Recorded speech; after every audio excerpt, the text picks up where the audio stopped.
In my last vlog, I shared a tip for horse owners on how to reduce the fly population in and around your barn. This week's tip is for horse photographers, and it's about how to reduce the fly, gnat, mosquito population in your backlit photos. I will walk you through the process in Photoshop, and at the end you'll have a chance to download a free Photoshop action to make the process a little faster. All you have to do is sign up for my mentoring email list and then download the action.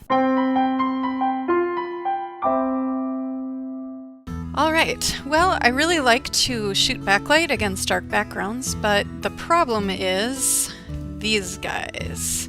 These are gnats, mosquitoes, flies, whatever else, and they're especially attracted to horses, as horse people would know. And I got tired of removing them one by one. The typical way to remove them is to go here to the spot healing brush tool and just start getting rid of these guys. As you can see, that's basically going to take forever. So one day I just thought, I wonder if a dust and scratches filter might work, because this really looks like dust on a photo. And so I tried it and it actually works. One thing I do before I run this action is I'm just going to get rid of some of these really big ones.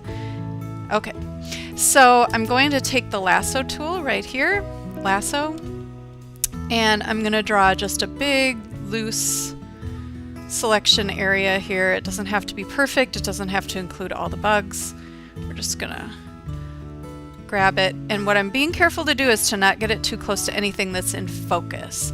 So this works really well on out of focus areas, not so well on in focus areas, because it'll start to change the structure of what you see.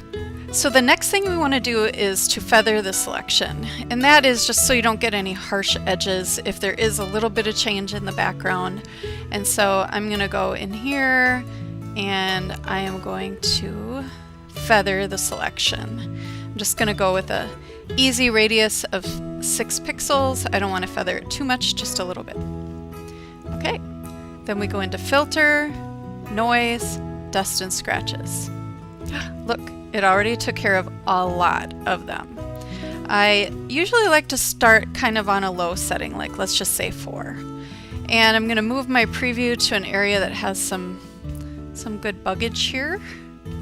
And what I'm going to do then is I'm going to just start to bump up this number.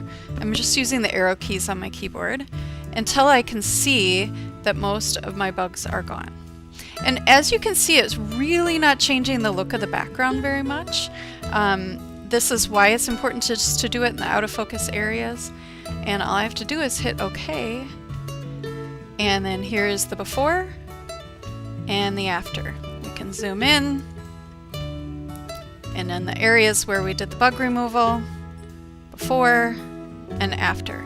Now you'll see there's a few buggies left, and that's where I'm going to take that spot healing brush tool and just get rid of them. Alright, so now we've got some still around the horse and the girl. Getting rid of a few more of these that were out of our selection area. And all I have to do then is just go in and touch those up. I could do, if I ended up with a fairly big area like right here, I could go back, do another selection, and then I have an action which I'm going to give away to you guys that allows me to just bring it up real quick. There it is. And I can even do it sometimes on the horse itself if the horse has some smooth areas. Alright, you get the idea. So this is a really easy way to remove a lot of bugs really quickly. So this also works on black and whites. I thought I would just give it another shot on another image where we had a lot of bugs. We also have a lot of bokeh, so we've got some bright spots in the background. We want to make sure not to remove that or change the structure of that too much. So here I go. I'm going to just select all of this, most of the image, because the bugs kind of go way out, avoiding the horse, getting as close as I can, but not selecting the girl. Oh, okay. Now I can actually go in here and unselect this part where I got a little close.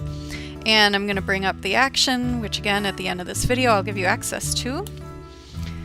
And here is my result. I always start with 4 in the action because I just want to work with the least amount possible. And now I'm just going to bump it up using my arrow keys until my bugs, for the most part, have gone.